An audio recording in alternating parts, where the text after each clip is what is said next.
Hi, good morning. Welcome to the IELTS preparation class, and this is the cohort 2, and it's unlike the batch 1. We will purely be online, and online has some drawbacks, and but online can also have the advantages. All right, so we will meet face to face on some days in Zoom applications, and the rest of the lessons will be posted on a platform called the EPOP, and we're trying our best. We have tried our best to be interactive, and starting from day 1 to day 18 on EPOP, you will see my videos, the explanations of each task, and on the days that we meet in Zoom, then we'll have to keep the interaction. And on these 28 days, we'll try to score the required IELTS band score. And I hope I can be able to supply whatever you need. All right, so let me tell you a little bit about IELTS, just in case some of you know nothing about IELTS. IELTS is an international English language testing systems, and the exam is owned by 3 organizations, the British Council, the Australian IDP, and the UCLES. And well, you will be taking the IELTS test offered by the UCLES, which is called University of Cambridge Local Exam Syndicates. IELTS has 4 sections: listening, reading, writing, and speaking. Okay, listening, reading, and writing, you do it consecutively on the same day, and speaking will happen on a different day, or could be on the same day, since you're taking the internet-based. Internet-based exams are a lot shorter. All right, in listening, there are 4 sections: Section 1, Section 2, Section 3, and Section 4. And within a couple of days, I believe you'll become familiar, but let me brief you a little bit. In listening, there are 4 sections, and since you're taking the internet-based, you will have a computer and you will have the earphone. And despite being a British exam, you will hardly hear the British voices. Instead, you'll hear 75% of Australians and New Zealanders' accents, and the remaining quarter of the speakers are made up of non-native but educated speakers, so you don't have to be worried about the strong accents and stuff. And also, they often use Americans. All right, okay. So in listening, listening is divided into 4 sections. Section 1, you will hear a conversation. Section 1 is from question number 1 to 10. You will hear a conversation between 2 or more speakers, and they will exchange the information. For example, like it's a conference registration, or it's a conversation between 2 friends, or whatever. All right, you will either be doing multiple choice or gap fill. In gap fill, they give you the instruction, no more than 1 word, no more than 2 words, or no more than 3 words, and stuff like that. All right. In section 1, between question number 1 or 10, there's a short break. For example, like number 1 or 5, a break, half a minute or so, and the remaining one, or 1 or 4, 6 to 10, whatever. All right. And after each section, there is 10 or 15 seconds break. And after that, you will move on to section 2. In section 2, there will only be 1 speaker. It's a talk, all right? And it's something like when you turn on television in an English-speaking country, when you turn on radio or television, it's a program that you will hear.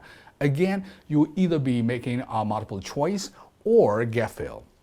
All right, section 1 and 2, we call it general interest. They're not really related to learning. And section 3 and 4 are academic. It's all study related.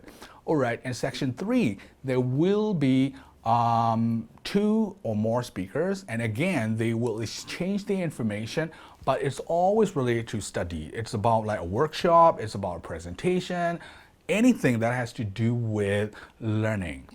And section 4 is a university lecture. It's a lecture, just 1 speaker.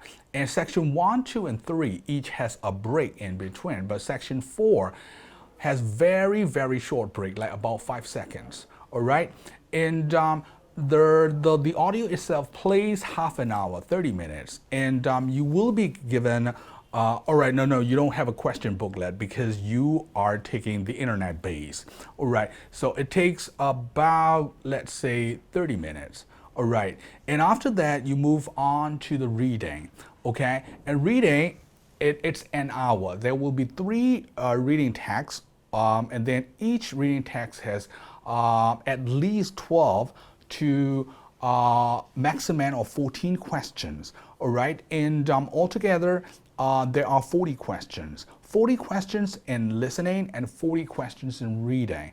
All right, so if you're aiming at a band 7, you probably not make more than 7 mistakes throughout. So that will leave you with 33 correct answers, and 33 correct answers secure you a band 7. All right, and after that, you'll have the academic writing. Academic writing, an hour, task 1 and task 2. Task 1, which we call the visual interpretation, and the information is given to you in a visual way. It could be a table, a graph, a pie chart, a map, a flow chart, could be anything, and you're supposed to interpret the data in 20 minutes. All right, so after that there's the essay, 40 minutes, so altogether, which makes it 60 minutes. So you do these consecutively, so which means that you have to do the test non-stop. So when you practice, you have to endure the pain, because it's unlike you practice the skills individually, because you have to know that by the time you start writing, you have already exhausted yourself for 2 hours before with the listening and reading, and by the time you started reading, you have already endured the pain of the listening for almost an hour. So when you practice, you've got to do these three skills: listening, reading, and writing consecutively. All right, speaking. Speaking could be on the same day or on a different day. You know it only when you register or something like that. Speaking, it could be like about 13 to 14 minutes, and speaking is divided into 3 sections. The first section is called warm-up. All right, the examiners know and understand that you're nervous, you're intimidated, you're not familiar with your essence. The examiners are always very welcoming, and the examiners warm you up by asking the questions that you have no reason why you can't answer, provided you speak English. It's about yourself, it's about your home, your family, your study, your work, your future job, stuff like that.